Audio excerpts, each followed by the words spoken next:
Hello and welcome, as today we're having an in-depth look at a few Czech Republic documents. We're joined by Polaron's director, Eva Hussein, as well as Jakub Smyčka, the Czech and Slovak project coordinator. As always, remember to subscribe to our Facebook page as we upload content regularly. Over to you, Eva.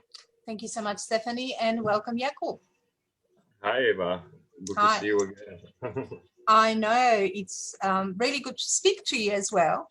So today I'm just going to share my screen because we have been speaking about Czech citizenship for ages, but we thought it would be such a good idea to show people what it actually looks like. So today we're going to show you and take you through all the different elements of a citizenship certificate and a birth certificate. So I'll get you to explain to us, Jakub, if you don't mind, firstly, who issues this document? Thank you. Well, it depends because mainly it depends if the applicant lived in the territory of the Czech Republic or not. If he or she never lived in the Czech Republic, then it's issued by the Prague 1 city office. But if he or she does live in the Czech Republic, then it's issued by the, district office in the district when his last residence was. So, for example, this example was issued in Liberec region. But so there are, I would say there are 15 or maybe even more options who could issue actually this certificate. Okay, but in terms of the institution that issues these documents, this is like a regional, what would you call it, a council, or is it, what is it? And where does it sit in the hierarchy of the Czech government, for example? I mean, every region or district office has a citizenship department, and there are people who, of course, they are able to issue this certificate. So it's not, let's say, elected institutions; they are more like officials, and so it doesn't change with every election and so on. Same as the citizenship laws are usually not changed with every elections. So it's connected with I would say regional government, because every region has their regional government, regional office, and it also has a citizenship department.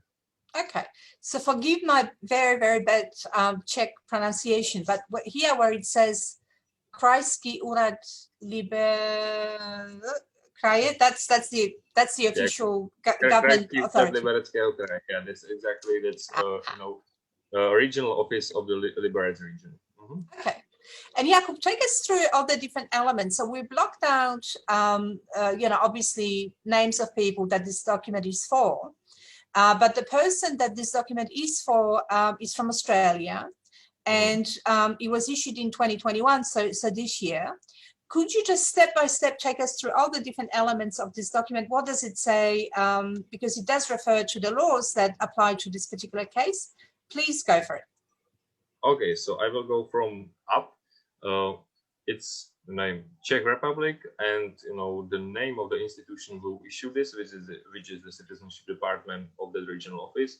Then the number of this document, and then that is a citizenship certificate of the citizenship of the Czech Republic, issued based on law. Now the section of the law, and now the details of the Czech citizen. So name and surname, then date and place of birth, and then the residential address, permanent residential address, which is in Australia in this case. The following part is very interesting. Yes. Because actually you can ask for just a simple citizenship certificate without this part or with this part. And this is basically the description how and when you became a Czech citizen and what is your citizenship history, let's say. So if you used to be Czechoslovak citizen, then you became Czech. If the continuity of your citizenship was ever interrupted or something. So as you can see, there are quite a lot of information, and if of course there are plenty of different laws based on the which for example, this applicant became a Czech or Czechoslovak citizen. So this is a complete description of your citizenship history, and then of course, place, date, and signature of the official who issued this document, and stamp of the citizenship department.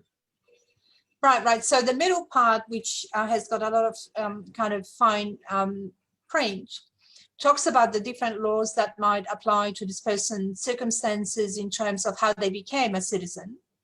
And this, again, forgive my bad Czech, but it says that this person became a citizen. Why does it say 1811? That is so surprising. Why are they quoting laws that are dating back 200 years? Mm-hmm. Of course, I don't know the date of birth of this specific applicant, but I suppose it was before 1949, because before 1949, really the Austria-Hungarian law from 1811 applied. So he basically acquired Czechoslovak citizenship based on this, 200 years old law. And then, of course, there are, there's some changes from Czechoslovak to Czech and so on. But yes, so it's very interesting. But our client acquired Czechoslovak citizenship based on 200 years old law. So 200 years before he was born or something like that. Interesting. Whatever. And then the most current law is here, the one dating 2013, and that's the one that applies to all the current cases at the moment. I also wanted to take you through a birth certificate and what does one look like. I'm not going to try my best Czech, but this person was born in 1915. Anybody can read that. That's a date. And this person's name was Elsa. Her father's name was Edward, and mother was Carolina. What else can you tell us from this document, Jakub, please? Especially, it can tell us who issued this document.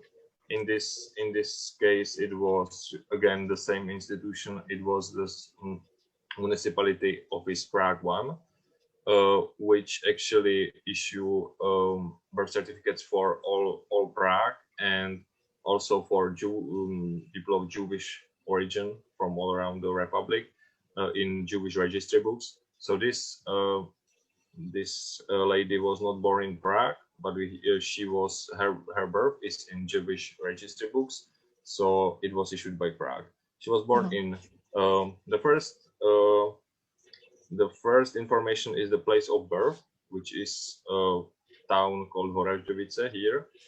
So we can even find the house number here. That's the time, yeah. So this is the place of birth. Then, of course, the day of birth.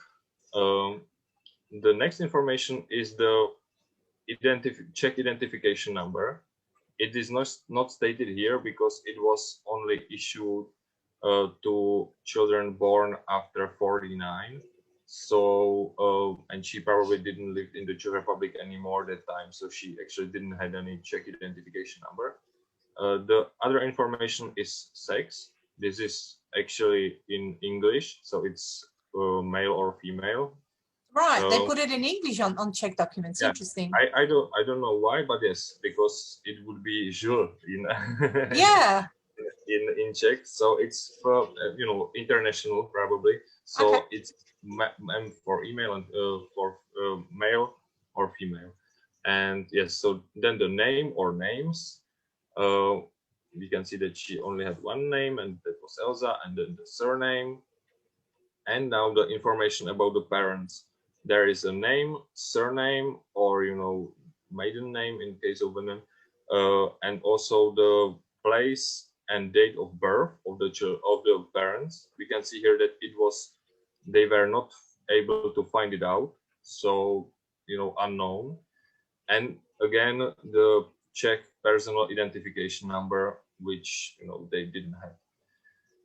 Then there is a place or space for notes. There are no notes in here. It can be basically anything, that someone had different name in birth certificate and different name in passport, or notes like this.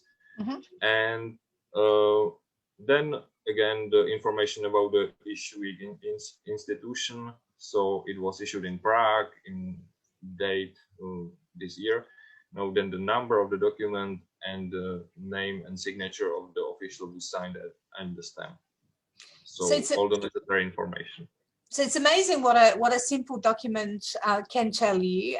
This particular one has got very little detail, but I do have two questions for you, Jakub, just as we're wrapping up. The first one is, when can you order a document from the Czech government without special permission or showing that you're next of kin?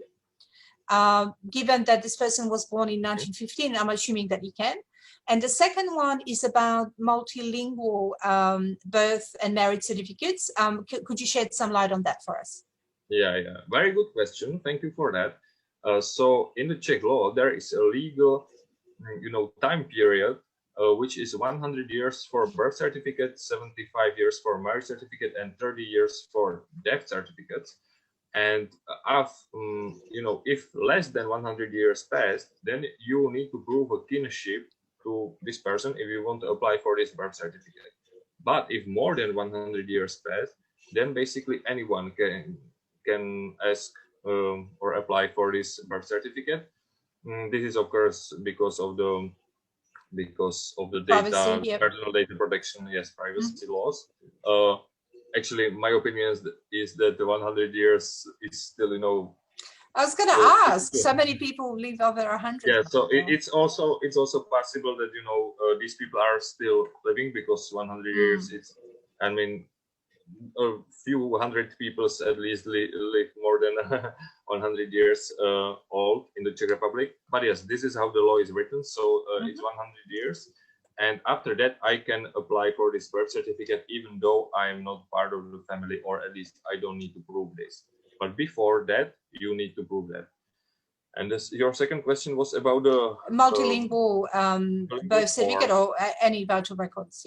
Yeah, this is very, very, very useful because you can actually ask the Czech authorities to issue you a Czech birth certificate. It will look like this, but it will have connected the few more papers to it, and it will be written there in the language you will choose. And you can choose every language of the European Union, Polish, English, German, anyone. So you can ask for this. It's free of charge. It will cost the same as the normal birth certificate. And then the authorities in other EU country, for example Germany or Poland, need to accept this. So it's very good to know about this. And if you need, for example, your grandfather was born in the Czech Republic and you need it for some reason in Germany, so you can ask the Czech authorities to issue you with a German translation, and then the German authorities need to accept it as if it would be translated by a professional translator, but you save a lot of money and time. Because you don't need to pay for it. And there you have it. And who would have thought that we can make borrowing documents so interesting, Jakub? Thank you so much for your time. Thank you, Stephanie, for your patience with us today. It's been a very interesting session. Thank you for sharing your knowledge with us, Jakub. Thank you very much.